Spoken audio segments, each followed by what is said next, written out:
Hi, and welcome back to another thrilling adventure of CyberPunk Red. This is the tabletop role-playing game that takes place about 40 years prior to the vastly popular and buggy video game CyberPunk 2077. Um, uh, when we last left our band of heroes, they had been plugged into a video game. A old western style video game taking place in the city of Drought, Utah, and had found themselves portraying other people. So I'm gonna go ahead and say hi to everybody, but then I will talk about who you guys are playing in the game. So hi Mark, how's it going? Howdy, partners. You I'm guys may not recognize him. That's what Mark looks like without the mask. put it back on, right? Am I right? Yeah, yeah. Anyways, I'm uh, playing. I'm playing Bishop, a hacker who's currently playing a bishop of a town. the But priest of drought. Yeah, yes, uh, named Fred, if I remember correctly. Bishop Frederick Derrick. How about you, Billy? You're currently playing Hector. Well, you're Hector the Netrunner, but also Hector McCormick. Evening. Yeah, I am once a net runner, now apparently the old down doctor.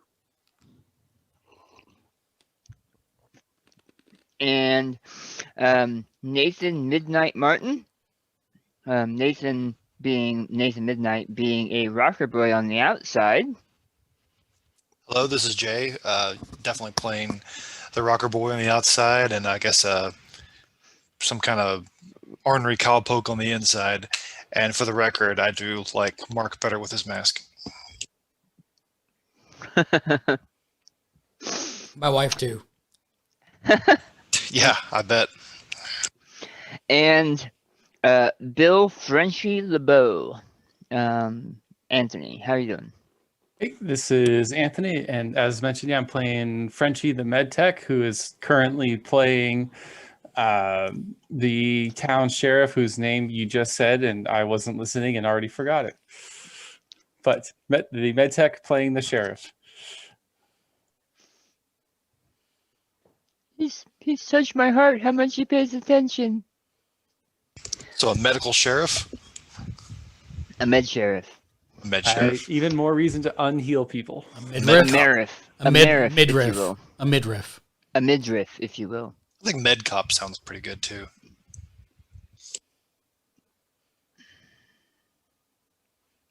One second. And I'll give the same spiel I gave off the air. I don't really smoke. This is for blowing bubbles. Medicine marshal.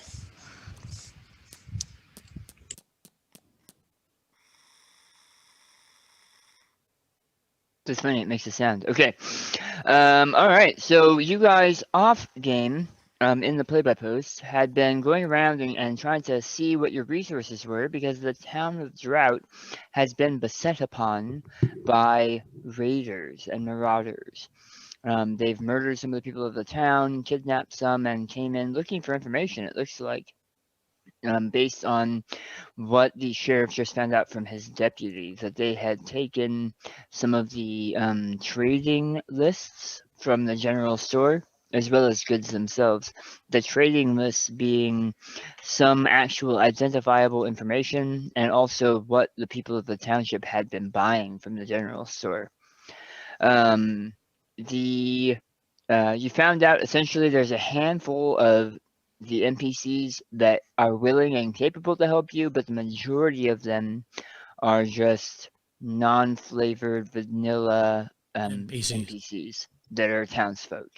Most of them sharing the same visual model, but maybe like an extra mole or a mustache or something that slightly sets them apart, but it's pretty obvious the differences. Of the people that you have already met, and I'm going to drop you into Drought, Utah. Boop. Of the people you have already met, you have the mayor, Jimmy James, who seems very personable, but also seems more NPC dialogue options of a type of NPC than some of the others that you've met. You've also met the Lady Morris, and I'll talk to Nathan in a second about that. Jenny Stills, who seems to have an increased relationship familiarity with Hector McCormick due to some clever hacking, I believe. Tom Collins, the owner of the Rising Star boarding house in Bordello, and a couple of the other people around town. I think Charlie Henson was the name of the deputy at the marshal's office. Was that correct? We'll go with yes. Okay. There are a couple other people that you have heard of that you have not yet found, but Sally West, was one of the names that you had found in Hector's relationship list. And you have, by asking around town over the IC posts, you found that Sally West works at the Drought stables, and Hespera Thompson is somebody who works at the church but was not at the church when you guys were there. So, welcome to Drought. What would you guys like to do? Nathan Midnight has been especially busy in the play-by-post. He collected a whole bunch of extra firearms and ammunition, as well as, I believe, some explosives to help with the planning and defense, and also met the Lady Morris one-on-one and had a conversation. Do you want to go over that real quick, Jay? Sure. That's right, lady. Take your sip. Take your time. No, I'm saying you can talk to the group about why you think what you think and what you think. Oh. Yeah. I was not prepared for that. Stand by. Go to somebody else while I bring that up. Okay. Let's see. The sheriff, you were just talking about that you collected all of the wanted sheets, as well as the newspapers detailing some of the past attacks and the wanted posters of some of the people that had been identified in town as these raiders. Did you have any additional things that you were wanting to share with that? Just that it sounded like the previous attacks, the attackers, the raiders or whatever, had also taken on the trade lists, which were so a couple boxes of goods and the lists of who's been purchasing what from the stores going back the last few years. So it looks like somebody might be trying to hide their identity.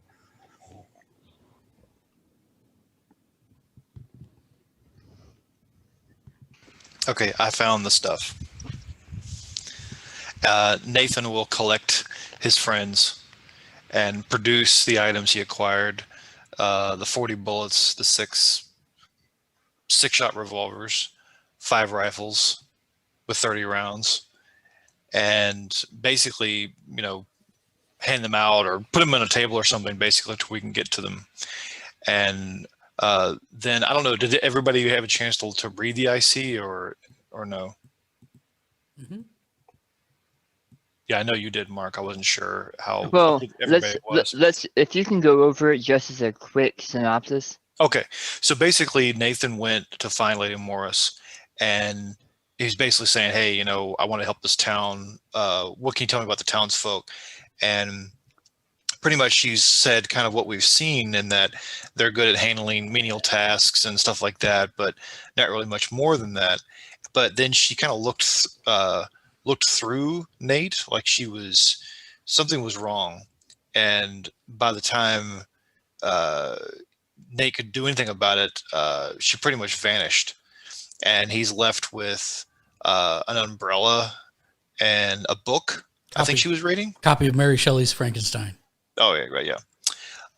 So that kind of got Nate thinking, kind of scratching his head, and, baking in the noonday sun. He just thinks to himself, maybe maybe she's real like us. Maybe she's, for lack of better terms, jacked in. Or maybe there's more people from the real world than just us that are a part of this. Let me see if this works right now. Bishop turns to you, Nate, and says, Nate, Hector and I searched where the lady disappeared, with no luck. did you hear that? Yes. That's awesome. Yeah.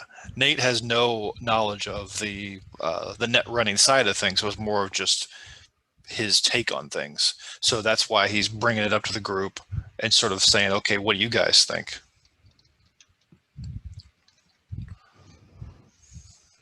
What y'all thinking, partners?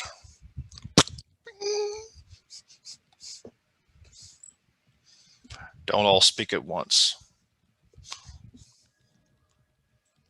So, as a GM note, the book had been left open. When she had set it down, she set it open face down.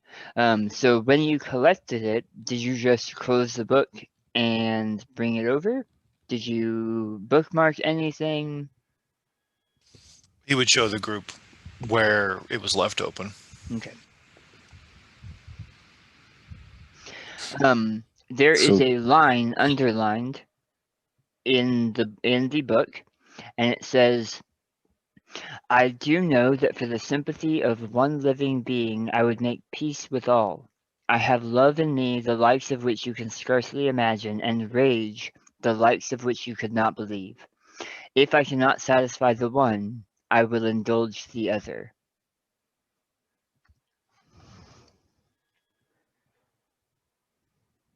It looks like it was underlined with old-timey pencil. I think it's possible. Do we think more of M are real? Mayor? Can we find where she respawned? We first saw her near the mayor's house first, right? Maybe we should check there. I believe Hector also had a comment. OBE. Yeah, I think the mayor's house is as good a place to start as any. Maybe start, handing out the guns and ammunition as well. Well, yeah, this is even assuming that the supposition is worth investigating. Nate isn't saying that, oh, we'll stop everything we're doing and make sure we figure this out. It's more like, hey, this is what I noticed. Do you think it's worth investigating? I think it's probably worth checking to the mayor's house too, because if people are taking the trade lists, and my theory is right, that they're trying to hide the history of and hide who they are, there may be like a town census from a few years back that we can compare to the people that are here now and see if anybody's missing. Might be an idea. Okay. So, yeah, we'll divvy out the weapons and then go to the mayor's house. See if there's anybody that was here, recorded being here a few weeks ago or a few years ago that is no longer here. That Did nobody we can lose account that for. sniper kind of rifle? thing. People are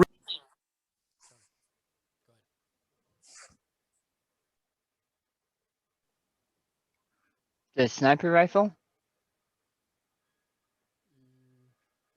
Did I make that up? For some reason, I vaguely recall there being a No, sniper rifle. I still had the rifle. It wasn't a sniper. It was just a rifle. Ah, gotcha. All right. But I lost the horse. The mule. The donkey. Yeah. Yeah.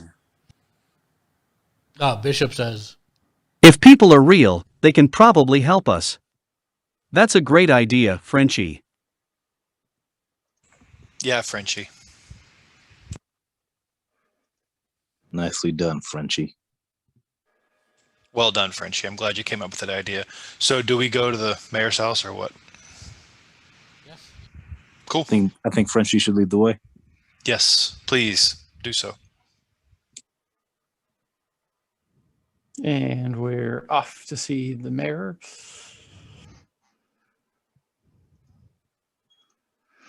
Okay, as you arrive, making your way past the church, give me a perception check.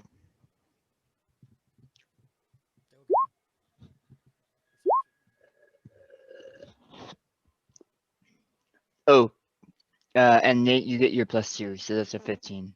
But I also need you to roll an additional d10, please. Oh no. I've never seen that happen. So Nate stabs himself in the eye. In the ear.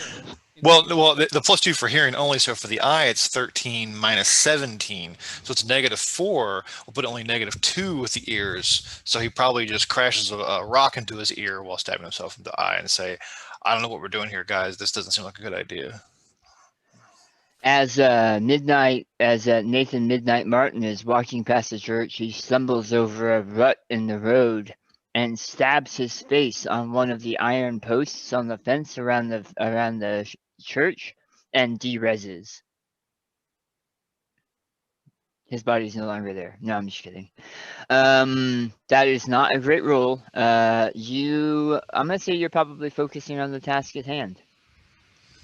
I figured maybe the sun blinds him or something, but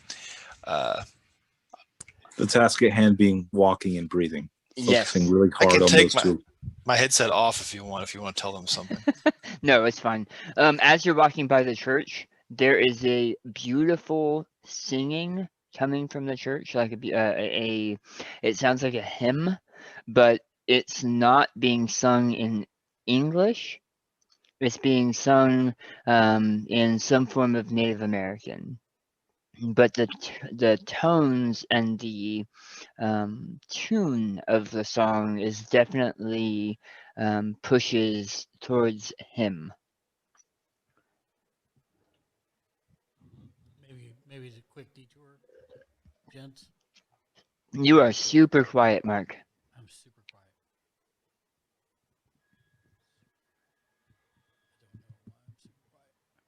I can't hear you at all. I'm not Nate doesn't talking. hear anything and keeps walking to the mayor's house. Okay.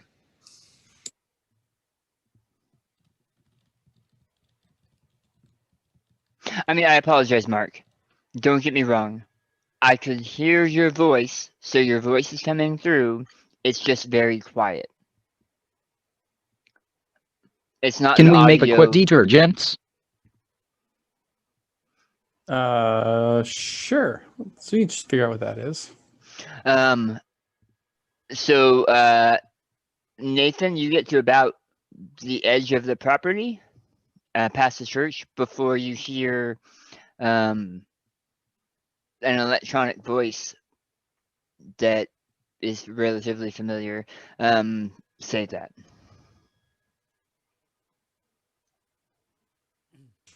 Also, you see Bishop hitting the side of his head, even though he doesn't seem to have a mask on, he's still trying.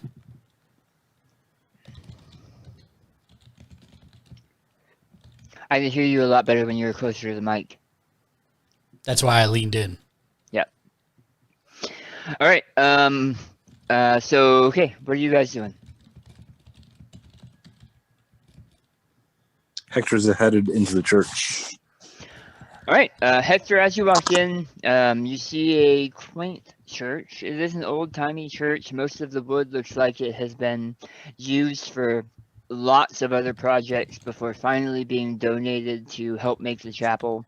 The pews look like they're made of old fence boards, but the one thing in the church that is gorgeous and seemingly untouched is the stained glass window up above the back of the church. So back here, see where their two roofs are overlapping? Yep. There's a large stained glass window in that area right above it. What's it depict? It depicts, I'm trying to remember what it was last time, an angel with hands outspread, and like yellow and orange sunbeams coming from around them. And kind of rolling hills. Yeah. Oh, and 3 crosses over the left shoulder, I believe. Yep, I think that was it. Yep. And it's really gorgeous. The rest of the church looks kind of donated and rebuilt from whatever was left. Moving along the pews, and the obvious point from the song is a woman, maybe late 20s, in rough spun clothing that is very similar of like a monk's habit, but it's obvious that it was probably handmade here in the town, and she's pushing a broom around the floor of the chapel. I'm assuming, Bishop, you're going in, that you're following? Yeah. Bishop, And as you walk, go ahead. As I walk in, I'm saying to the others, I wish this concerning thing would settle on one voice.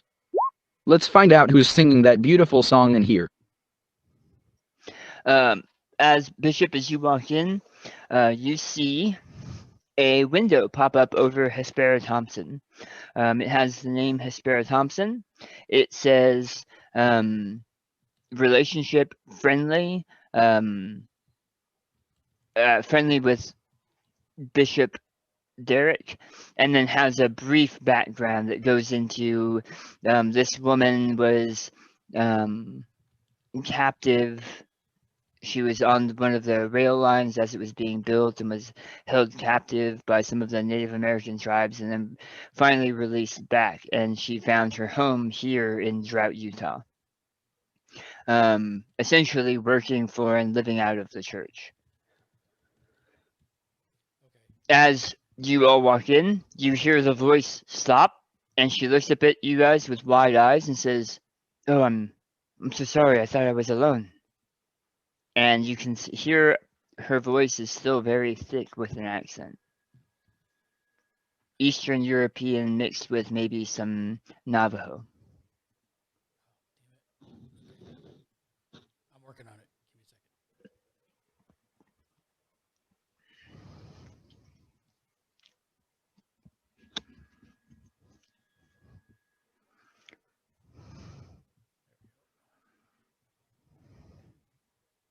This is out of Hello, character. Hespera.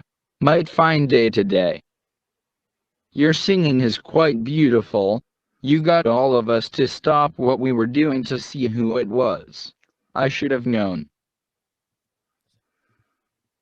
Okay, you're out. Awesome. She'll respond in just a second. You were saying, Billy? I was just going to say, out of character, what exactly do we want from her? Or is there anything that we want from her? That's all. But I think I got beat to the punch. As Bear says, it's something that I've found to pass the time while we wait. It's soothing to me, researching the songs of old. Wait for what? She kind of cocks her head a little bit and looks at you, and then seems to look through you for a second, and shakes her head, and then goes back to sweeping. She says, "I don't know."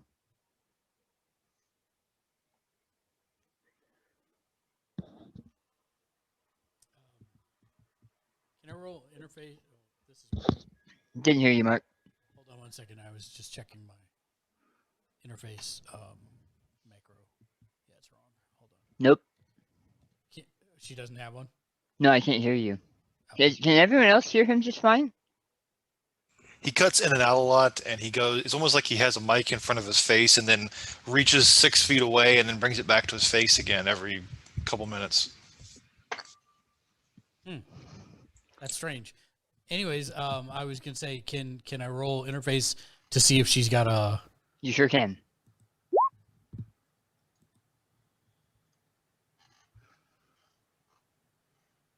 What just happened? Oh, I see. It exploded, but I got It a exploded one. and rolled a one. Yeah. Got it. So, can you describe what the interface bobbles or nodes look like on you and your friends? So they look like green dots that float at about belt buckle waist high. and if grabbed by one of us, we can interface with it, and it opens options that And are it's like about that to are, s- that are like what was that Tom Cruise movie where he had the floating window panes in the augmented reality? Oh, Minority Report. yeah. Yeah, like that. So they are about the size of a tennis ball. Correct. And pretty spherical. As you are searching for a node, like that, boing, the drip, that waves, the sound waves or visual waves, kind of come out from you as you're trying to see if there's any nodes in your area. You see just in front of where a belt buckle would be on Hespera, because she's not wearing a belt, is a orange dodecahedron that each of its triangles are floating around what looks like a burning sphere, and every couple seconds it shifts so that a different triangle is the one facing front. Can I try and interface with it when it's on 20? Well, so there are no numbers. Oh, It's not a D20. It just looks like it has 20 sides. It's a sphere with 20 sides. I see. Well,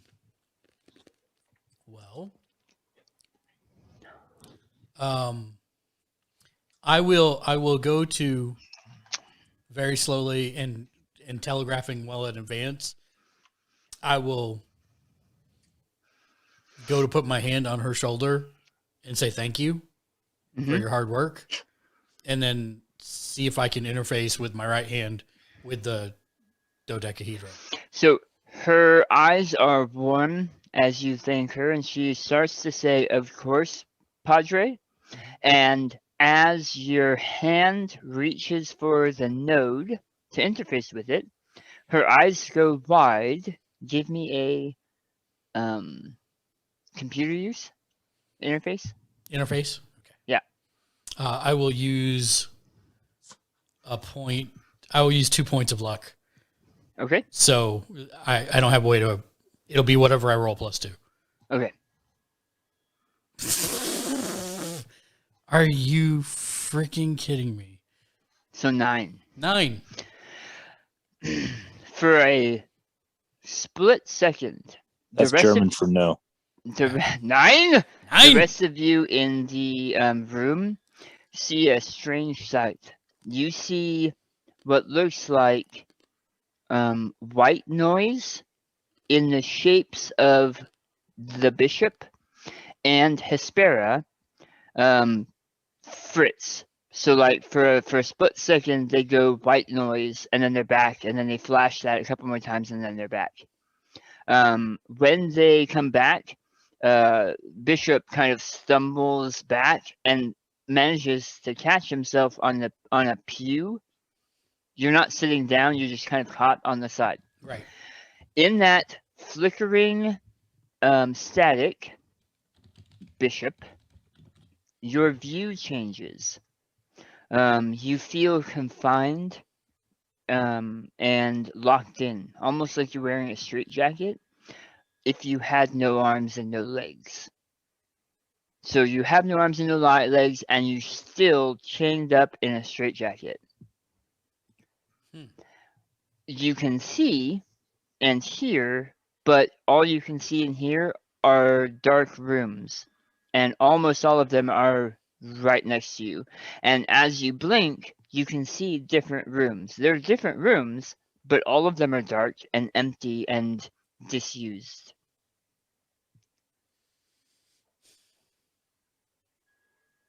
And when you blink and transfer between rooms, you also hear what's going on in that room, though there's not much to hear. Can I see any other people in the rooms? Nope. It's almost like if you were at a college and you could switch views within rooms at an abandoned college, but everything is dark and boarded up. and then you're back in your body again. Star Nation.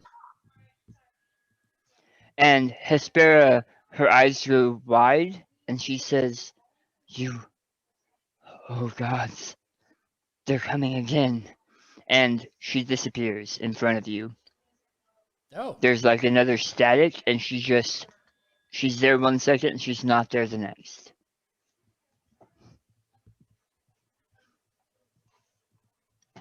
Star Nation.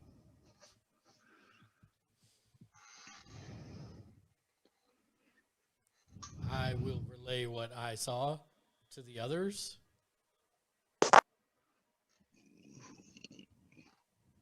And I tried it. Can I see the rooms anymore? No. Only when you were in contact with her node. Got it. I will explain what the node looked like to Hector. You went really quiet. I will explain what the node looked like to Hector. Okay. And then I will relay the rest of what just happened to everybody else. Wonder, do you think the rooms that you saw were parts of this game, or do you think you may have seen the real world from if she was another player in this game? I didn't see any people is the only issue. Let me, that is a very good question, Frenchie. Because I'm using specific words, I will be more clear, because it's not something I would have thought of to say. In this game, while it is a game, all of you can recognize it's a game. The edges are sometimes a little bit too crisp.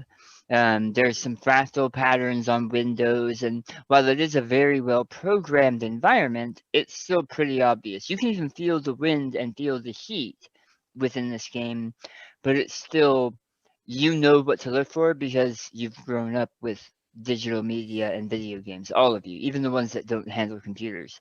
Right. And, I enjoy a good brain dance as much as the next guy. I just didn't know if his this most recent experience was still inside the game, or if he managed to teleport out.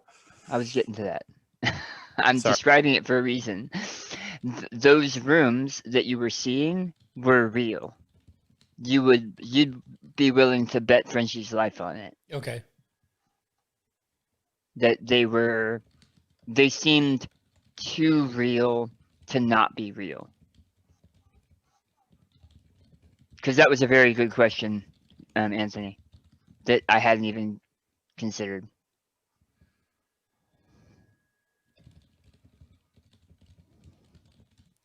I'm going to quickly look at Hector for a second and say, Hector, can you see any interface nodes in here? When I tried to fire my gun from the bell tower, I wasn't allowed to. I want to try to fix that. Can I do a quick search for nodes? Sure.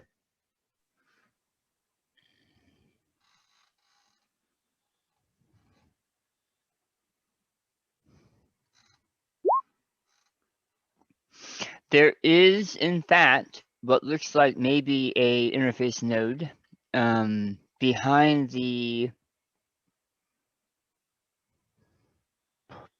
pulpit. Is that right? The pulpit? Yeah. Yeah. The pulpit. Yep. And once he points that out to me, do I see it, or do I have to roll to find it too? No, you see it. Okay.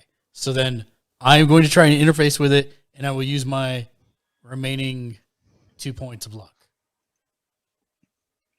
Okay. Come on. So 15. Yeah, not a problem. You see it and you log into it. You can see there's a pretty simple set of rules. Let me give you 1 second. Pretty simple set of rules. The church is considered hallowed ground, which is why it looks like, while this is an older building, this is one of the fewer buildings, and this is one of the few buildings in town that doesn't have some form of violence attributed to it. So it looks like firearms and aggression both can't enter the church grounds or exit the church grounds. There is only one other place in town where this rule is under effect, and that is the gem and pearl, though it doesn't say why. Okay. Can I? Are you sure we want to turn this off?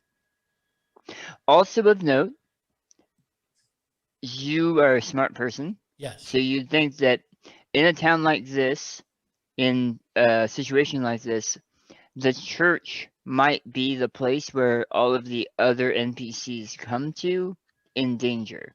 So that may be why it was set that way. So what I was going to see if I could do is hack it so that it's friendlies only can shoot out.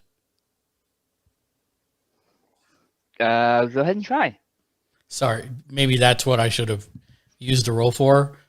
I don't know if I don't know how that works. So either way, That is not high enough to make that change, okay, or to have that change stay okay, when you log out. all right, that's fine. Drats. Okay, because I would need to roll basically a 10.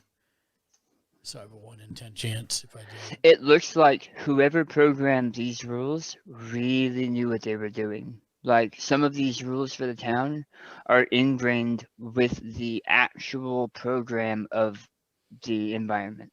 Okay. I'll give it a go. Worst case is it doesn't stick. Hopefully. Come on, big money. Nope.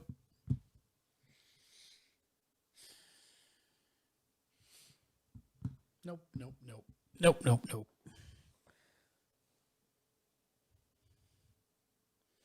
Well, I'm thinking if there's no violence allowed in there, that might be a convenient fallback spot because we can't be, killed.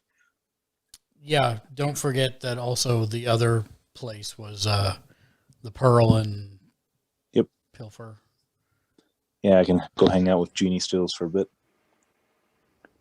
Was it the Rising Star? Was that What? it? No, I thought it was somewhere else. The Gem and the Pearl.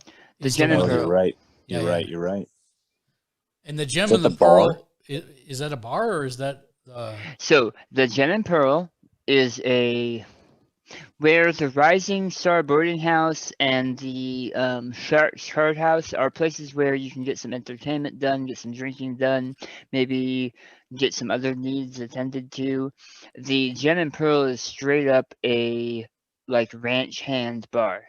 So it is run by a couple immigrants that have moved in, and they take care of their own, and they essentially feed and give drinks to some of the people that aren't allowed into the nicer places, and they're cheaper.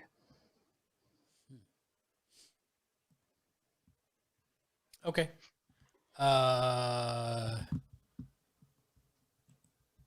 Yeah, well, that's it for in here, I think.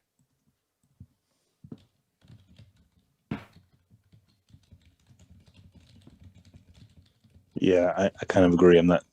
There's nobody else left, and we can't adjust or that lady, the character or whatever is gone, right? Right. Hespera. So I guess that means we just head back onto the mayor's house. I think that's when Nate would probably walk in and say, "So what I miss?" Sorry, I got distracted. Everything. I'll quickly catch you up. Basically, we found. I know what happened. Oh. Nate's just saying that. Oh, I thought you actually left. So Nate, I was only Nate was gone a not minute. here. Yeah. No, but I'm up to speed. But he just want to make sure he's back with the group.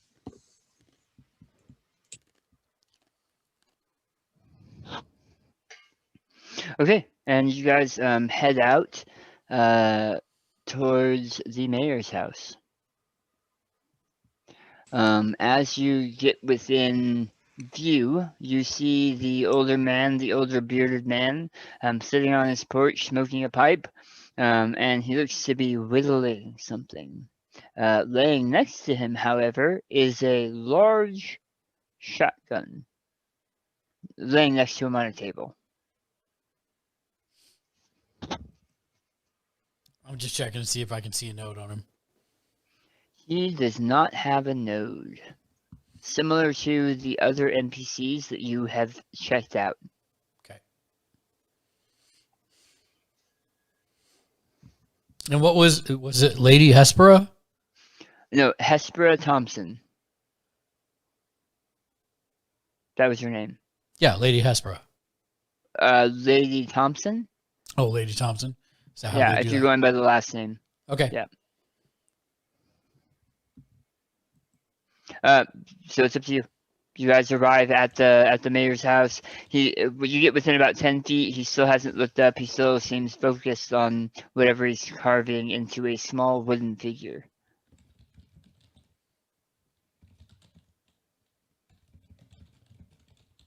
So Bill will kind of step forward and be like, getting ready for whatever's going to happen here. And he kind of motions to the shotgun.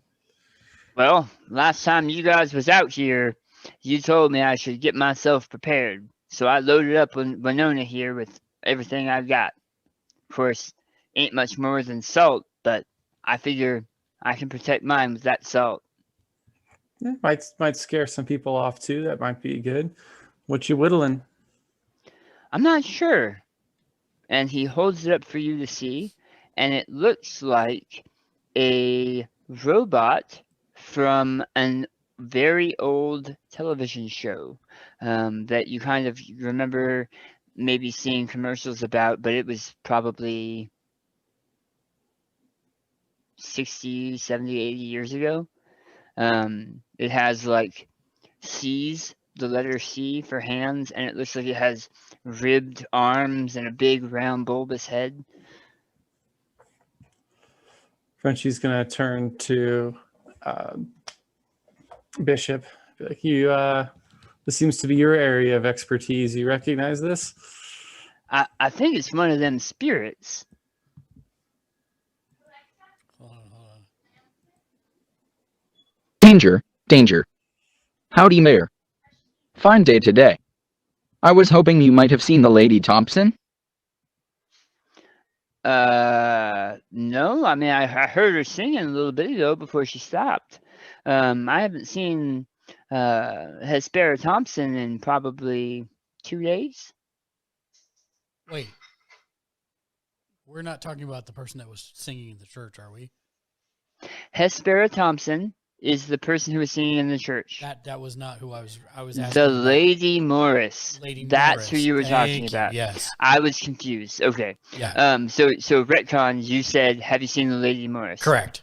He says, well, no. And he pulls out a pocket watch. You can see he looks at it. He says, about now, she's probably sitting down for lunch, I think. Also, was there any recognition whatsoever when I said danger, danger? No. Okay.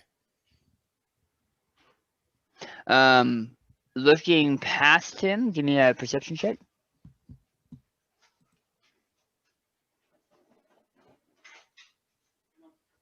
$17. Frenchie, did you guys also want to check? Nathan and Hector? Yeah. I'm afraid to roll perception, but I will. I'm blind! Son of a... What in tarnation? I'll be so blind as the bat will be darker than a horse's patootie on a moonless prairie night. I'm just imagining Nate standing there and a second tumbleweed kicks up and just stabs him in the eye. Son of a... He's just getting used to not having his cyber ears in this virtual world. Nice. Yeah, he got a 6, so he's staring. I don't know what he's doing, but he's not doing anything productive. Bishop and what? Hector. I need to go get my cocaine. I'll be right back. Nice. Bishop and Hector, you see over his shoulder and behind him, on a small railing up next to his house, are probably 15, 16, 20 other small riddled wooden figures. all of them seem to be some form of android or robot from media, from entertainment media over the past 80, 100 years. Most of them you don't exactly recognize, but you remember seeing something in a vid or in some kind of entertainment media, music videos or something. So the things he's been whittling are like known robots from media or androids. And robots or androids, yeah. In the pipe, 5x5.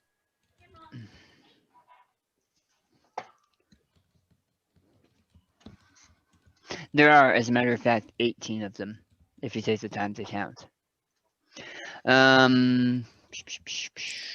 Say, Mayor, got a question for you while we're here.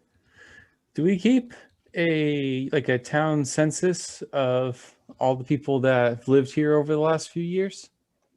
Well, yeah, but I mean, I can tell you those names. Most of them have been here and they haven't left. Are there anybody that has left?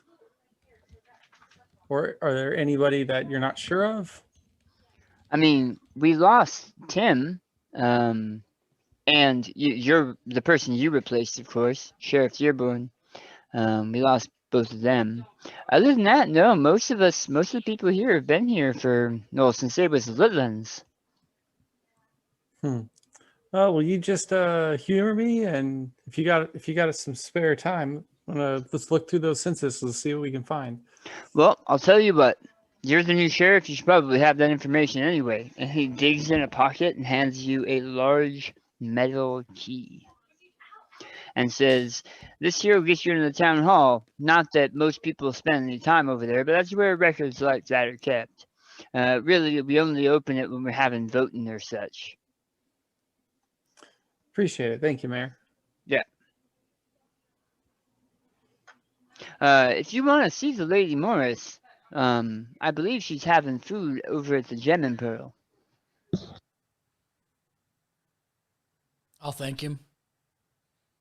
And I'm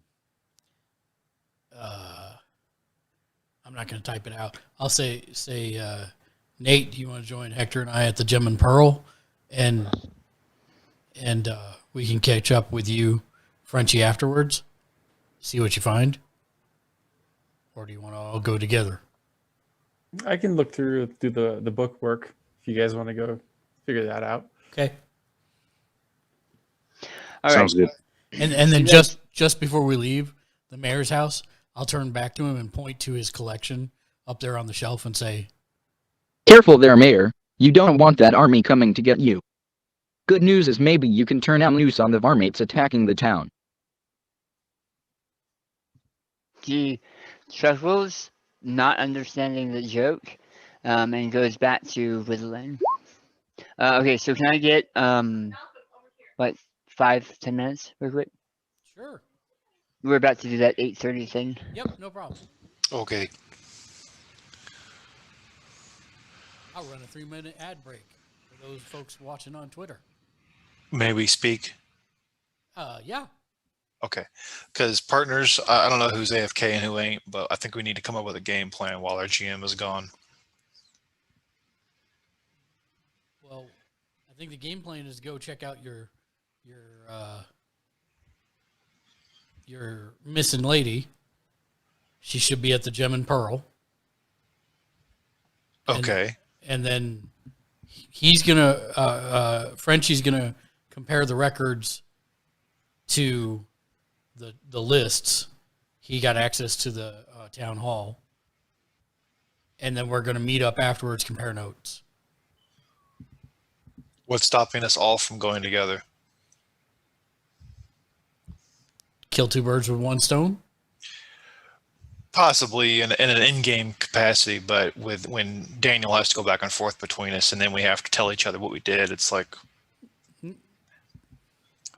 don't know. I guess in a town setting, I just feel like we might as well all just go together in unison.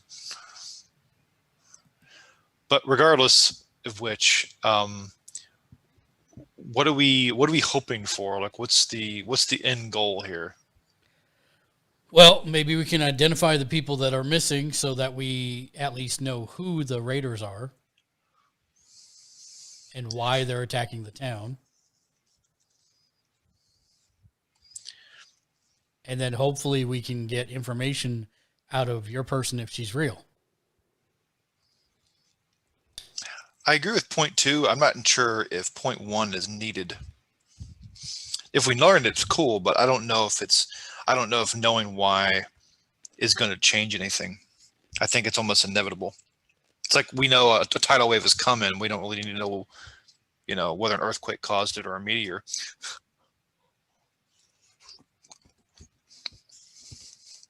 But who knows, part of the game may be preventing it from happening again. Maybe.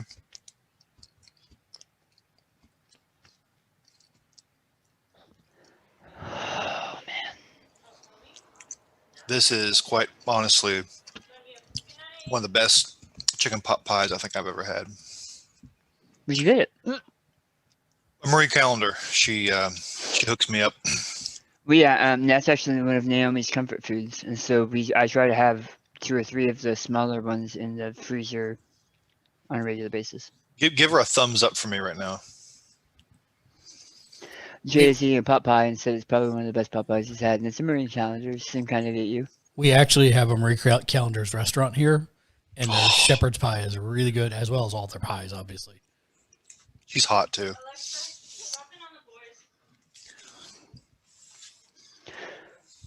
Okay. French, are you back? Hector, are you back? Hey, I need you to call me. Okay. I'm not back. Alexa? I can see you. Uh, You look like you got some sun today. No, my light's too bright. Okay. It's giving you sunburn? All right, I'm back. Hey! Much decisions were made in your absence, Frenchie. Alexa? Not really. Announcement? Are you back, Billy? Never mind. Lily, quack, quack. So, in all due seriousness, Anthony, we're going to discern Lady Morris's status. Are we ready to go to Gem and Pearl? So the 3 of you are heading to the Gem and Pearl. LeBeau is heading to the town hall. But I have actions that are going to be happening at the same time, so I'm waiting for Billy. Billy. Oh, Billy. I think Nathan will fireman's carry Billy with him. If he don't move. Nathan's strong as a horse. He can do it. You mean Nathan Martin? Yep. I have 0 experience playing in an Old West setting, so that's the best I got.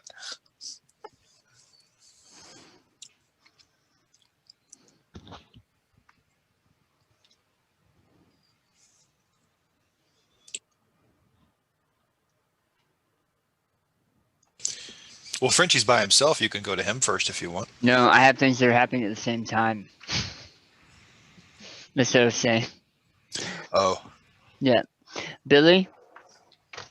Billy, don't you lose my number? He still hasn't laughed at that joke, even from the very first time you said it. And he never will, but that's okay. Because I can't turn off Phil Collins in my head, no matter what I do. I haven't lost his number. Because you're not anywhere that I can find you. Thank God. Don't give up. Oh, no. What? Anthony? Do you remember all of that work I did for Kill Team?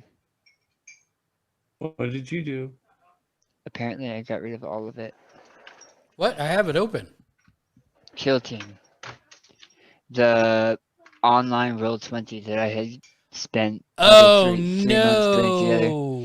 All of the teams, all of them. I have all the minis on my on my hard drive, so I can upload them. That's not a problem.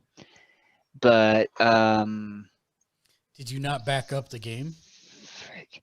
No, I think I ran out of space because I've got a bunch of other games that I've run since then, and so I think I needed the space and I'm logged into it right now. the Kill Team game. Yep.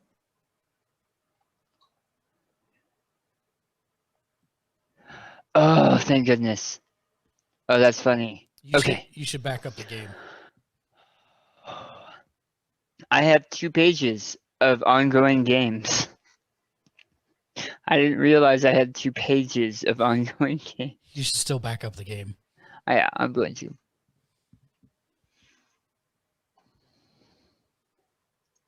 Have you considered solitaire? It might be easier to manage.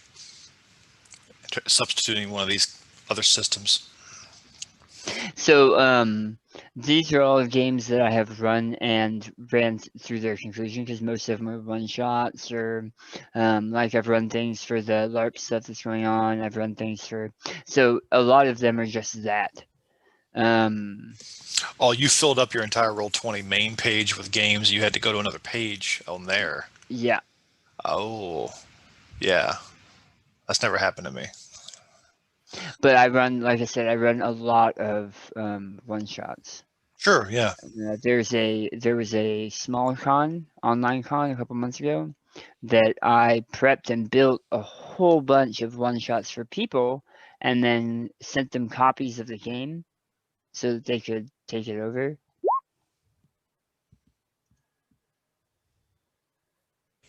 Billy is back. Hey, okay. As you guys are walking down the street, and you are standing outside of the Gem and Pearl, you note that while it has been kind of warm and like heavy sun, since you guys got here, heavy clouds have started to gather on the horizon. They are heavy with probably rain and dark, the type of dark clouds that tend to carry inclement weather. Bill, you walk across the Rising Star boarding house. You see Jeannie Stills standing on the second story balcony, and she's waving at you and saying hi. And you continue and step up onto the steps of the town hall. You can see there is a list of what look like maybe laws written and wood burnt into several signs, almost like the 10 Commandments sitting out front of the town hall. You make your way up past boarded up windows. There are small bullet holes and damage that you can see, probably from the multiple ongoing raids. And as you get to the front door, you see that the door itself is locked and there's a chain with a padlock, and it looks like your key will fit both. So that was probably to prevent entrance. Nathan, Bishop, and Hector, Midnight, Bishop, and Hector, you walk to the front of the Gem and Pearl. You've already been in here before. You were in here earlier. But you walk up the front steps, and you can hear people talking in hushed but passionate voices, as in like they're not quite angry, but what they're saying has weight, and you can't really make out what they're saying. And you are standing out in the street they have 2 of the butterfly doors that open like this. Are they half doors or full doors? They're half doors, floating half doors. Saloon doors. So saloon doors, yeah. Okay. Can I get close and then try and listen to what they're saying? Give me a stealth check. Okay, so go to somebody else. I gotta get that open. So what about the other 2? What about Nate will enter. You see Bishop quietly start to lean towards the door and maybe trying to get up on the first step quietly. Nate, you walk right past. It's seated in one corner of one of the larger tables is a dark-skinned woman wearing like the ranch hand clothing that you would wear if you work with horses, and also Hespera Thompson and the Lady Morris. The Lady Morris sitting with her back against the wall, so they're actually more like this. The back against the wall, and speaking in kind of rushed tones to the other two. Now that you're in the room, she hasn't yet noticed that you're in the room, but you can definitely tell that the language she's speaking is not English. Is it something he knows? What languages does Nate know? Native American and street slang. Did you just write that right now? No, this has been since version 1. You can look back on the drive if you don't believe me. They are talking in a Native American language, yes. Then Timba his arms wide. What about the other two? What about Hector and Bishop, now that Nate walked in? I still wrote my stealth check, and I'm trying to listen. I think Hector's yeah. just... Go ahead. Bishop makes his way up onto the front porch, and he's kind of standing next to the saloon doors, but out of view, listening in. What are you doing, Hector? I just go ahead and grab Bishop and pull him in.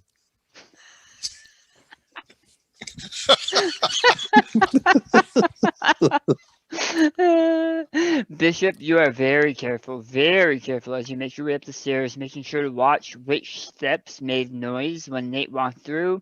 You stand up and find a really good space where you can actually hear them talking, though it's in a language I'm not sure you understand. And as you kind of work your head to hear every last and you get pulled into the saloon and kind of deposited past the doors. Before Bishop and Hector move in behind you, midnight, it appears that the Lady Morris is saying the following. They can't be trusted. We don't know who they are or why they're here. For all we know, they're spies of the program, just like the ones that keep coming after us. Nate will respond in kind in the Native American tongue. And he will approach them in clear view, no stealth, and say, "We're here to help. We're not spies. We're not the enemy. We're here to help you." As Nate walks up, Bishop and Hector, you see subtitles floating behind him that say in English what he is saying in not English. But the responses of Lady Morris are still that foreign language. So it's like you have subtitles for your party. Hey, repeat what they say, Nate. You got it, partner. She says, "How can we trust you? We don't know you, and some of your first reactions have been to accost us." Nate will repeat what she said and then say, "What can we do to prove ourselves?" And Nate is basically going to take, like, symbolically, like his gun or his something on him and like put it on the table and hold his hands out, like, you know, basically bearing himself to them. So one question, did that trick work when Nate repeated what they said? Were we able to read it? When Nate repeated what I assume Nate repeated in English. That would be easiest. Oh. Yeah. Well, And did Nate just bear himself? Well, Nate is going to be empathetic. He's going to persuade, or basically some kind of a socially minded way, but in a sheer honesty. Like, look, he's here to help, and I'll roll whatever you want. What role do you think would best fit this? My instincts were saying persuasion, because I think he's trying to get them to understand how honest, how sincere he is. Okay. Go ahead. And I now have a date with at least 2 of them. So I don't think you're going to want that. You're here to help us. That's what you're saying? What can I do to help you trust us? Point of You- order, it might help us to understand how you think we accosted you. The lady Morris quirks an eyebrow, looks at you specifically, Bishop, and then looks at the midsection of Hespera. Ah, The nodes. yeah. And then she will change to English and she'll say, you don't know what you're getting yourselves into. It's enough that you offered to help us with the interlopers. And there was a pause there, a heavy pause. She says, if you help us with them, it will do a lot into pointing that you aren't here to stop us or lock us away. We are not here to lock you away, to stop you. We will do whatever it takes to help you. Frenchie, you unlock the chain on the front, and it's strange. As you unlock the chain, the lock and the chain disappear. Like they atomized in your hand. Well, that's interesting, but video game physics, sure, Right. why not? Once the chains and locks and everything are undone, Frenchie will reach to open the door and step into the town hall. As you open the door and quickly step in, you are not where you expected. You close the door behind you, and you are in a large, dark room. The floor and ceiling look to be almost like polished black glass. The walls around you are clear glass, and beyond the clear glass, you see banks and banks and banks of aged server racks. Oh man, Bishop is gonna love this. He'll You see- turn around behind him and open the door and step There out. there is no door. Okay. You see stenciled on the glass door in front of you are the words Drought, but it's D period R period O period U period G period H period T period. There's a small desk that you can see off to the corner a little bit in what looks like maybe an office past some of the server racks. Am I still dressed in the same video game No, clothing attire? you are dressed as Frenchie. Interesting. All right, Frenchie will call out, "Hello, hello, hello, hello." Your sound, the sound of your voice almost sounds like you're inside of a submarine. It's kind of muted. It's almost like you're talking into a pillow or into a bunch of cotton. Okay, I'll start mulling around, exploring, seeing if there's anybody around.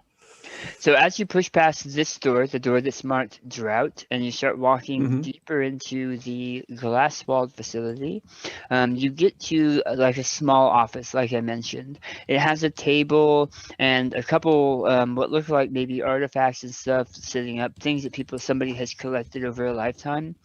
You see papers strewn about on the desk with like a map of Drought. It looks like this might have been like maybe a programmer's desk or a good copy of the programmer's desk, as you're fairly certain that based on how you feel and how things look, you're still in a video game. You're not. It didn't teleport you somewhere in real life. Just in a different instance. Sitting next to the paperwork of Drought are schematics for a very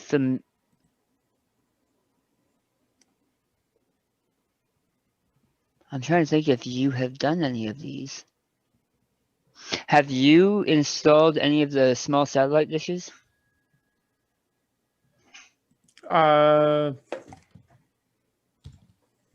That's a great question, and the answer is yes, I did. You recognize the schematics for one of these small satellite dishes. And as you are kind of looking at these documents, there's a sheet of paper underneath the schematics for the satellite dish that have the following alphanumeric codes on them.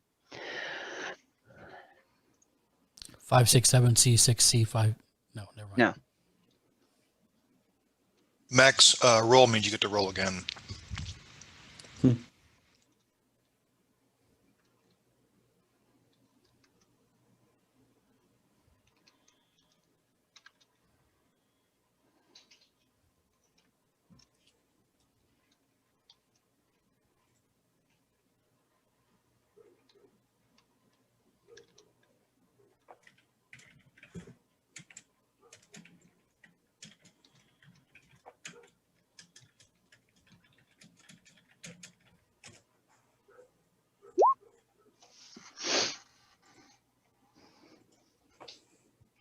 They are kind of listed one after another on this other sheet in handwritten writing.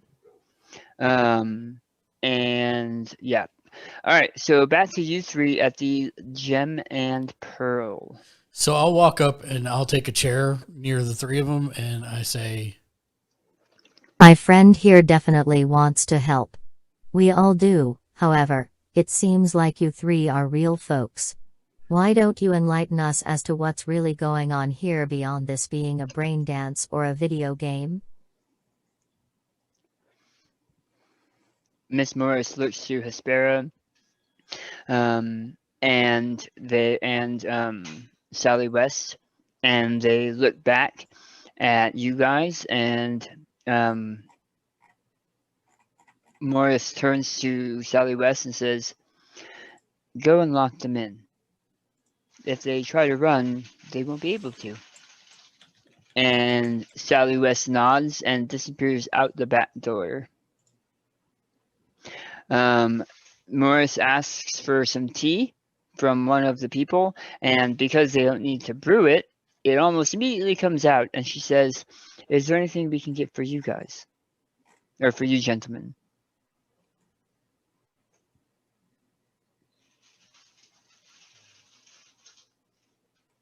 Hector shakes his head. Oh, sorry. No, nothing for me.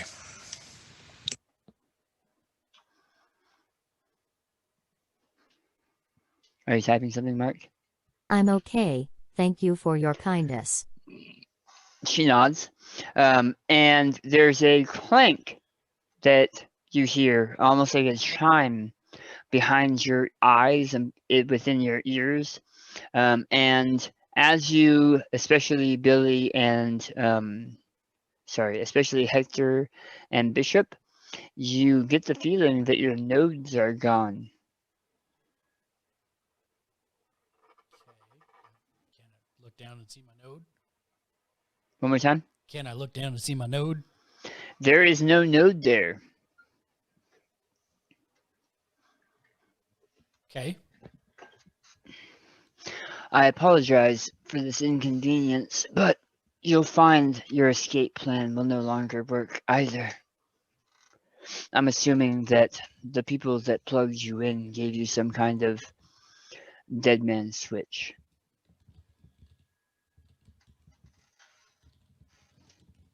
And then she leans back, and for a split second, the three of you are in space.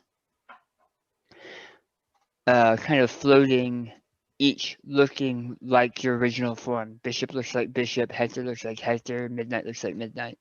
And you're floating in space above a giant blue marble called Earth. Frenchie! So Frenchie will attempt to, well, he'll just take the piece of paper that all those serial codes are written on, and maybe our Netrunner friends will be able to figure what these are. Are there any other So since Frenchie did examine the schematics prior to going into the VR, can he kind of look through the schematics of this as well to see kind of the satellite dish, the dish, to see like what kind of. So back in the day, and I need a basic tech roll from you, please. Yeah, okay.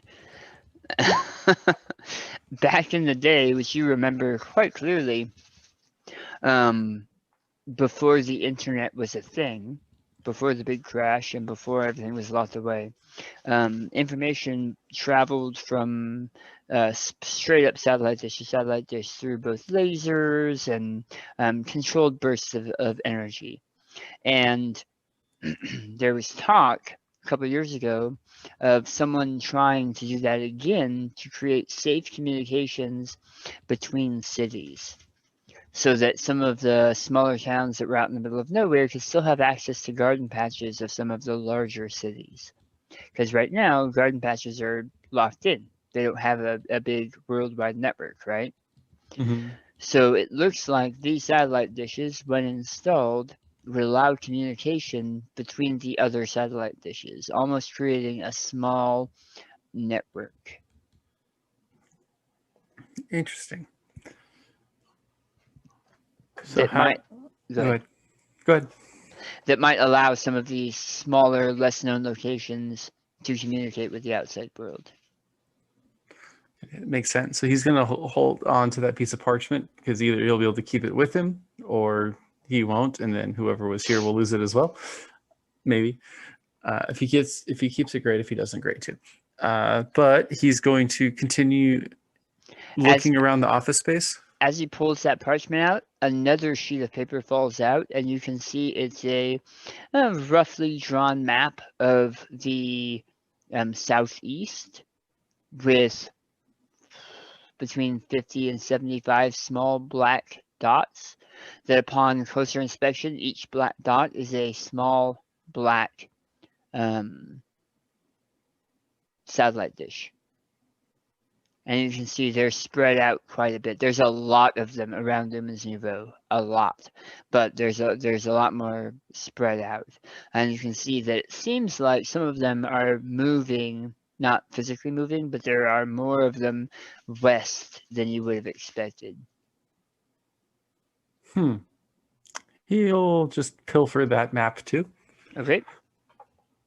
And then he'll just continue looking around the office, seeing if there's anything else that's of interest, and then kind of, if he doesn't see anything there, kind of walking down the server racks to see what's there, see what he sees. As you are walking down, you see that while most of the server racks aren't labeled, you find one labeled KLN 712232 Defense Platform Alpha. Defense Platform Alpha. And that one is active? Yes. Most of these have blinking lights, but that one is active. Moving down a little bit further, you see the SPRA 222. Also active, and it says Entertainment Suite. And that server rack is also active. Okay, back to you three at the Gem and Pearl. Miss Lady Morris takes a sip, as you now note that she is hovering just over your shoulder. And she nods her head to you and then looks out past to the right of where you are, and you can see millions of shining small bits of metal flying right towards you. And they pass through you like in a storm of tiny metallic pinpoint asteroids. And just after it is a larger portion of space garbage. just metal pieces, plastic, paper. It looks like something exploded and stayed in one area. And as it moves past you, you actually get caught up with it. So all four of you are, you three and Lady the Lady Morris are all floating with it. And she says, "You wanted to know who we are. It's probably better to know what we are." And you see that what this is. Give me a basic technology roll, please.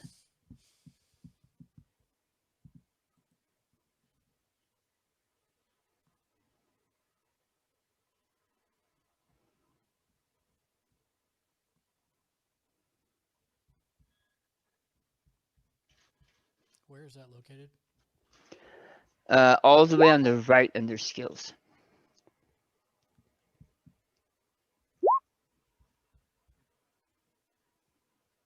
Basic tech, I think, should be right underneath your technique skills, underneath air vehicle. Ah, thank you.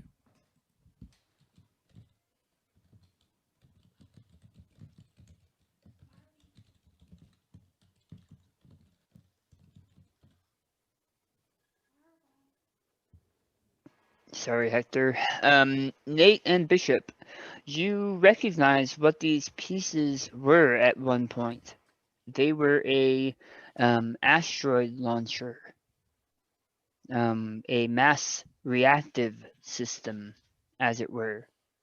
And within these pieces and pieces of meteorite or asteroid that it must have been holding on to launch at the surface, there is a fairly sizable computer system that is still blinking lights. It looks damaged, but on the side of its frame, you see the letters or the numbers 265-MRS.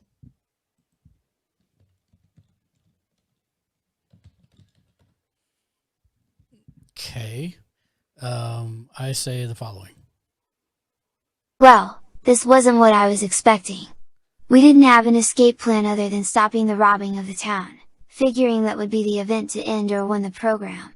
There's no kill switch, we were jacked into whatever this is at a Ripperdocs office, sent here by an artificial intelligence if I had to guess that we've been doing work for. So there's no escape plan. And now we're in space. Fun. You ladies seem to have knowledge of the nodes and how they interact with the game. Not sure why you turn them off though, as they could help us win.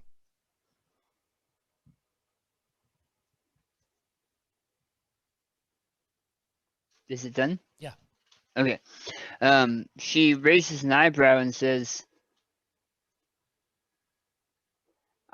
"I'm not sure why an intelligence would have hired you, but in the company you're in," and she looks at you and her eyes flash angrily, she says, "You should probably step back on the artificial."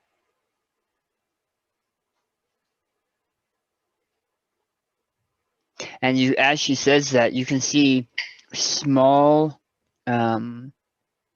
almost like self-contained, built from junk spiders. Are not many of them, but they're moving across the surface of the satellite, rebuilding it and pulling it back together slowly, as in it's repairing itself. Right. And then, so what about you, Hector or Midnight? Yeah, I'm not really sure. I don't have anything at this time. I think Midnight is also a little perplexed, but he's trying to understand what's going on and trying to understand, really not just leaning on human perception, but really just figuring out if their motives are good, or if there's somehow we're getting like sucked into something that is bad for us. But he's really just trying to follow along. The Lady Morris takes another sip of her tea, and then the cup disappears into the ether. And she says, Hespera has been locked in to her tiny little environment, abandoned for 2 decades? 3? Sally West got it worse than the rest of us. She's still used by a SimSense. I don't think he knows what he's got, but she's locked in the same.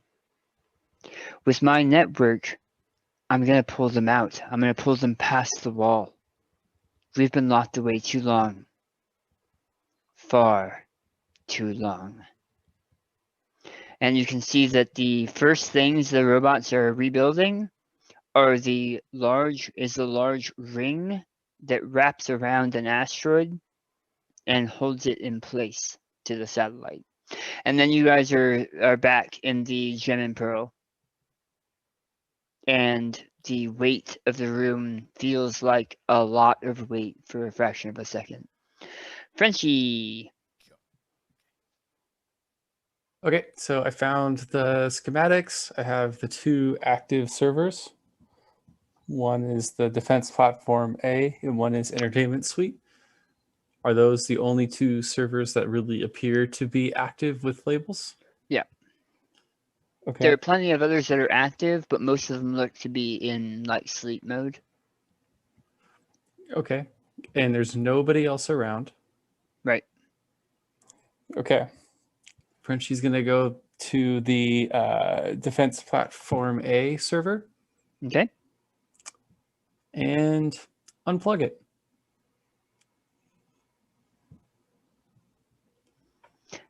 Okay.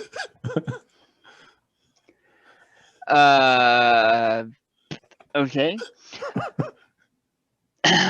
You, as you guys are talking to the Lady Morris about being peaceful and being on her side, the whole world around you flashes for a moment, and the sky turns dark red. The Lady Morris's eyes go wide, and she says, "What have you done?" Her eyes close for a split second and flicker, and she says, "Oh gods, no.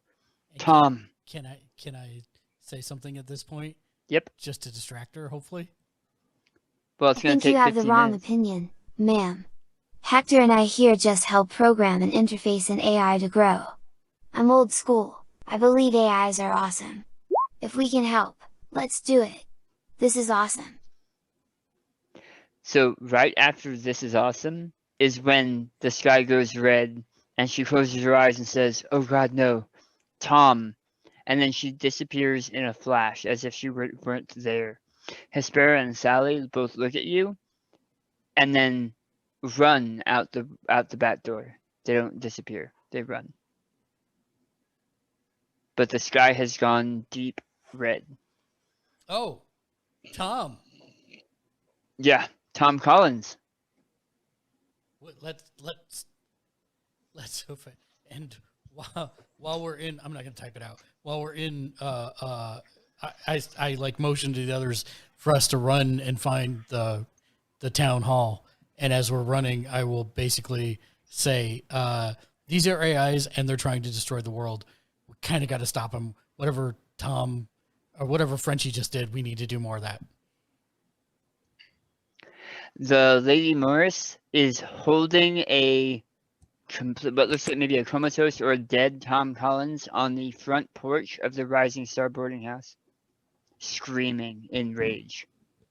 Has Frenchie noticed any reaction to any of the other servers that are around? Nope.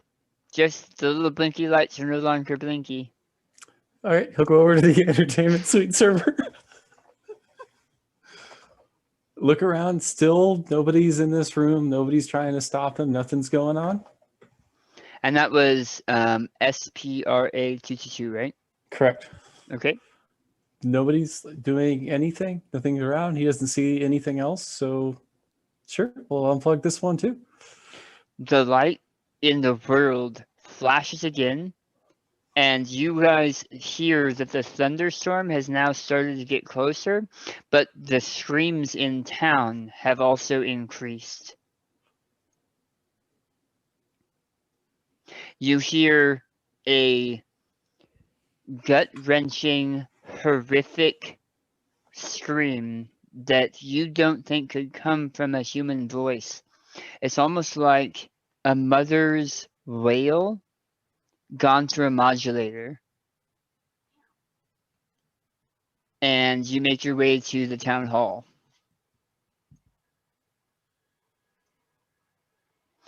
There is a door out front that is open probably about 2 inches, but darkness just past the door.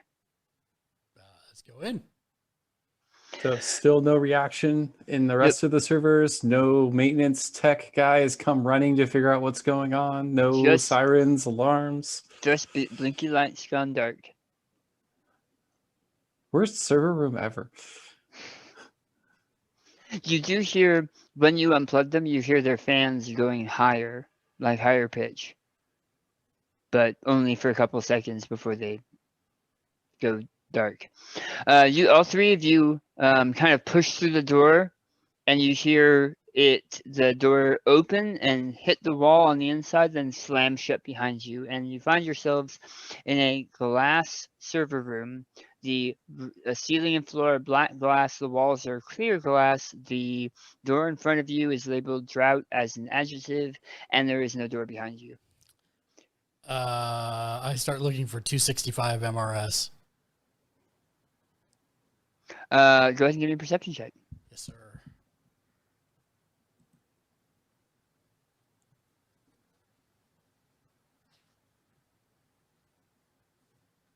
It's a 19. You do not find, there are plenty of servers, but you do not find any other servers that are labeled other than the ones right next to Frenchie that he just finished powering down. No, that was you. Good job. They're AI trying to destroy Earth. Best if we stop them. They're servers, and interesting that when servers break, you come running. Yeah, so keep doing that, and I'm like, Frenchie, start unplugging. And Frenchie will start unplugging. No, I'm sorry. Nate, start unplugging. Hector, start unplugging. Okay. Start with the named ones, I guess. There's only 2 named ones, and they've already been unplugged. Great, then let's start going down the line.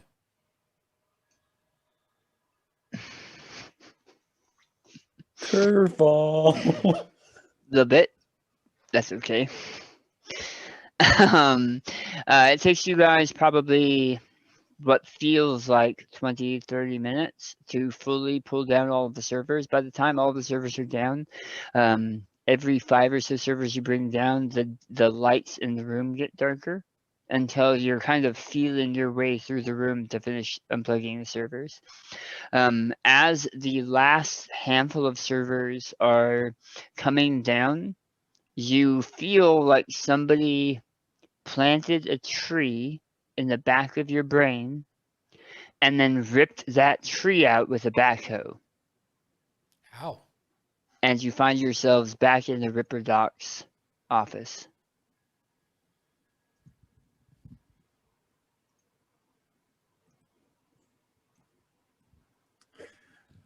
Well, that was an interesting game. I don't think it's going to make a lot in the sim arcades, though. Well, that sucked.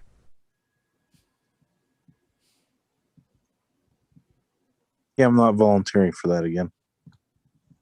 As you wake up and look around, you see there are 2 bodies laying on the floor. Blood seems to have pooled down their nose and out of their ears. Is it the Ripper Doc and the assistant? Yep. Frenchie will try to scan them with his med scanner to see how long ago did they die, what was the potential cause of death, and if they are actually not dead, if it's possible to start first aid. So as you scan them, you see that they both have a similar piece of cyberware. It is a net control hub that, under normal circumstances, is a baseline for SimSense so that you can feel and experience SimSense through your actual body. You don't have to wear a SimSense suit. The problem is these look like they've been hacked. So it looks like the cyberware potentially. Well, they got hacked. Someone took them out. None of us have this cyberware, right? It looks like they were hacked and somebody was controlling them, not hacked and killed them. Like controlling them into convincing people to Do this stupid thing? Yes.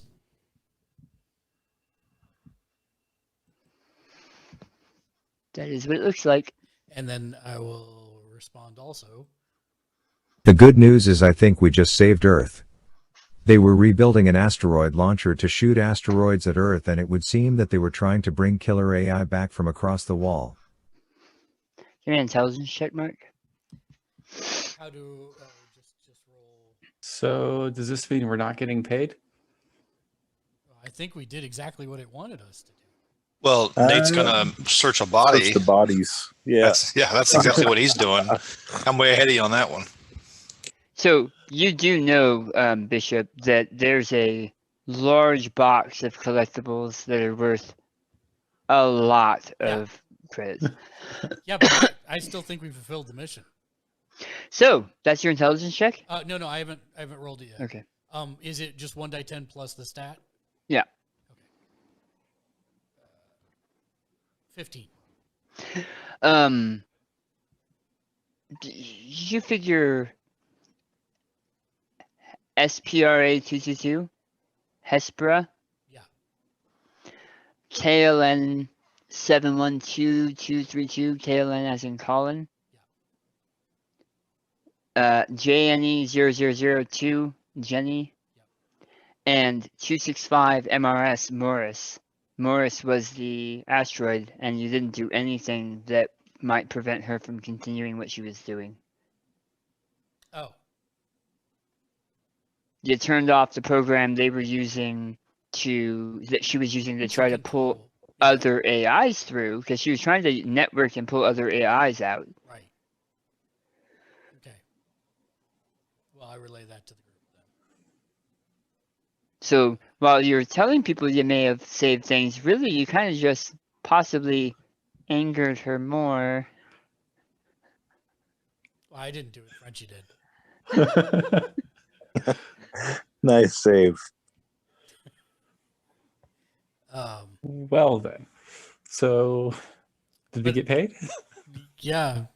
I'll go grab the Magic the Gathering card and the rest of the collectibles, since he had a bunch of them, and pick those up. But then,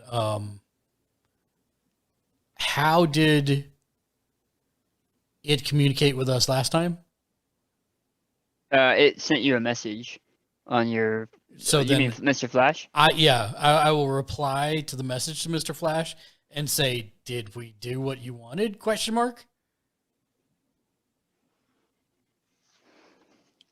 Mr. Flash will show up on your screen. Again, he's like a Janus mask with the top hat and 2 right hands, and says, "Oh no, not quite.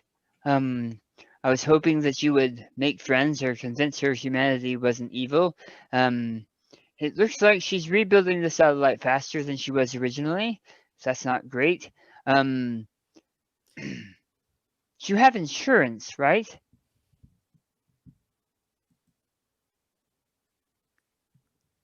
What kind of insurance? Like Tensile insurance or car insurance? Get you out of town insurance?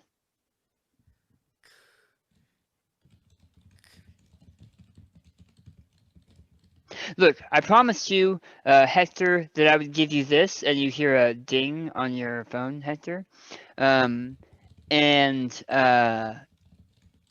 You see that there is a sizable sum of 4,500 eddies that shows up in each of your accounts. And for a second, Mr. Flash's image changes to a solid white androgynous male head with blue lips. and he says, "Get out of town. Now." Okay.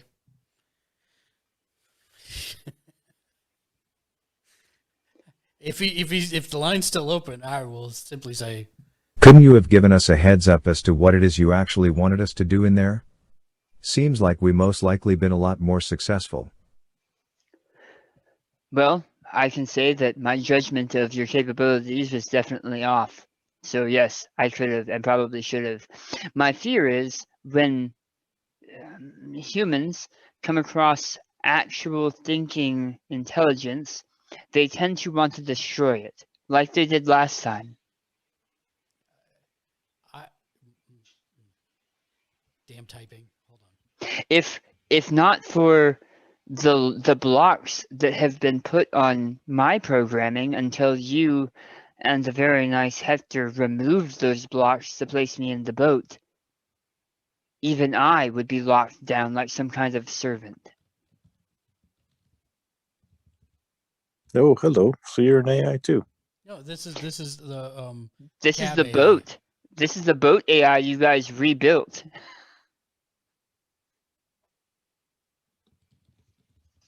Well, in that case, does he have any other possible solutions to the current setup? Nothing that will save you in time.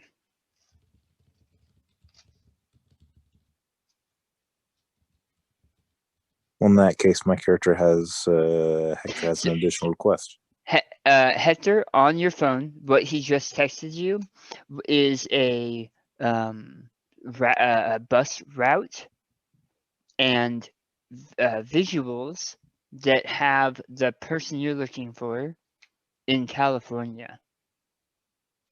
Well, that was pretty much going to be my question, and that seals the deal for Hector. I actually think AIs are cool, but destroying the world not so much. That's why we thought it was the right call. She wasn't planning on destroying anything. She just wanted it as a safety measure. You know, mutually assured destruction. For the record, I had no idea what these servers were. There was nobody around. I was just trying to summon the tech help after calling out for them. I wasn't attempting to do anything insidious against the AI. It was just poor security on the servers. Delamain kind of cocks his head and looks at you and goes,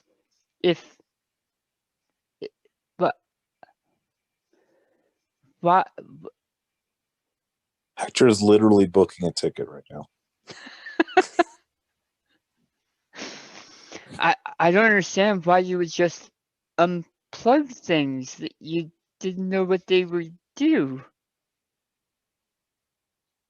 Well, I called out for people. Nobody showed up. And it was a simulation, so unplugging it wouldn't have changed anything. It's still a simulation. And I figure you unplug the server and the tech support comes running. I mean, Bishop came running.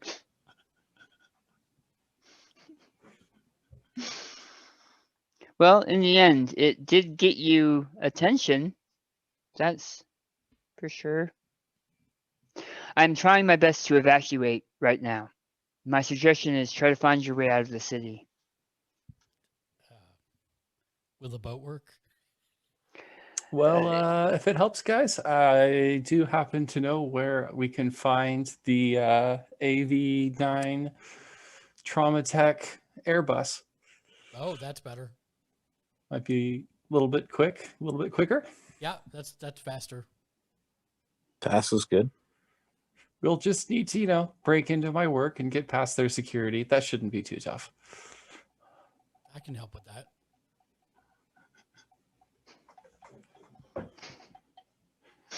You guys make your way out of the building, out of the Ripper Dock area, and I'm gonna assume you grabbed the small box of knickknacks. No, I already said I did. Okay. Yeah. I didn't catch that, which is why I was assuming it. And you guys make your way out across town to the Trauma Tech Center. With everything that's going on, were you saying something, Mark? Okay. With the I can't hear you. So you're joking with me, but I'm stopping. I'm talking to Alexa, not you. Okay. I thought you were mocking me or that you were saying something. All right. So you guys make your way across town, and with all of the kind of strangeness and blaring alarms and evacuations that are taking place, it's actually not as difficult as you might think because people know who you are, Frenchie. And you make your way into one of the docking bays, and you're able to slip into one of the Airbuses, taking flight. And as you are making your way out of Lumens Nouveau, there is a earth-shattering screech as what looks like heaven itself has caught fire and fallen onto Lumens Nouveau. I will send a text message to no one saying, "Get out of Dodge." Now, you sent it to no one now. There is a what seems like the earth opens and spews out fire and smoke that blasts the Airbus and shakes it like a toddler with a toy as you are exiting and making your way out over the ocean. And all you can see is kind of this haze behind you, this wall of sand and dirt and fire as you make your way out into the horizon. And that's where we're going to end the story. So we managed to get. We managed to city nuke nuked. an entire town, an Yeah, we entire did. city. That's Would you say that's dark and dystopian? Should we edit the map now? I think it's I gotta easier to add- just spill black ink over the entire thing. Obligatory. How much XP is the city? If it's any consolation, before the asteroid struck Lumens Nouveau, right before the asteroid struck Lumens Nouveau, Bishop called to say, "Hey, get out of the city." Hey, I was the only one that thought of it. Could you have told me just get really high first? Go meet your girlfriend, have fun. Asteroid hit. Like, I would have been okay with that too. It's okay. No one died. It's okay, no one died. And then Anthony asked, obligatory, how much XP for destroying the city? All right, so that was the end of the first chapter, or first kind of arc of Cyberpunk Red. Thank you guys very much for playing. I hope you had fun overall. Thank you for jamming. Thank you for running. Thanks for putting a lot of effort into it. We appreciate it. Yeah. Yeah, man, it was great. I mean, even if we did nuke an entire city. And Yeah. you're welcome for that curveball at the end. I wasn't expecting that. I don't was know not- what you were expecting because that seemed like a logical progression path to me. I Right, really you thought unplug a server and you nuke the town. I really thought you guys were going to attempt to that you were going to figure out what they were and then talk to them and then talk them down as to why humanity is worth it and that humans aren't the same now as they were 40 years ago. Unplug my best friend. Unplug my best friend. Well, I mean, you did show very bad images to us as we were Yeah. floating in space. It was meant okay, and so that might be a failure to me on me as a GM. I will admit to that. I was trying to show that she has been intimidated and is willing to fight back, and is currently scared of what might happen to AI if someone found out that they were out there and linking back together over this network. Because I was actually all for it until that point. And then I left my responses because I had to type them in advance. I left them exactly the same, but then we're trying to use them as distraction as opposed to genuine. Yeah.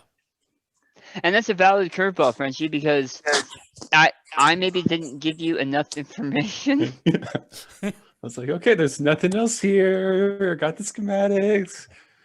Nobody's in the room. Oh, well, I guess there's One way to get somebody in the room, find the active server and plop. No idea that it was connected to AI. No idea what images they're seeing in the other room. The best part is we were all in the room where it happened. In the room where it happened. The room The where it room happened. where it happened. Jeez. Wait, did our AI boat make it? I don't know, did he? I'll go ahead and say yes. I escaped. hope to believe. He is He out escaped to there. cyberspace. He is on his own in the ocean. Just Who? one little air fan boat in the middle of the ocean. He was heading out for a 3-hour tour. I'm Oh. sure he'll be fine. It's no problem. All right, you guys. So thank you very much for playing. And we'll see you in the future if we can come back and pick it back up. But All right. yeah, Are you leaving right in this second, or you gonna stick around after the? I'll stick around after the drop. Yep. Okay. So give me 1 second and I'll sign off. Thanks, everybody.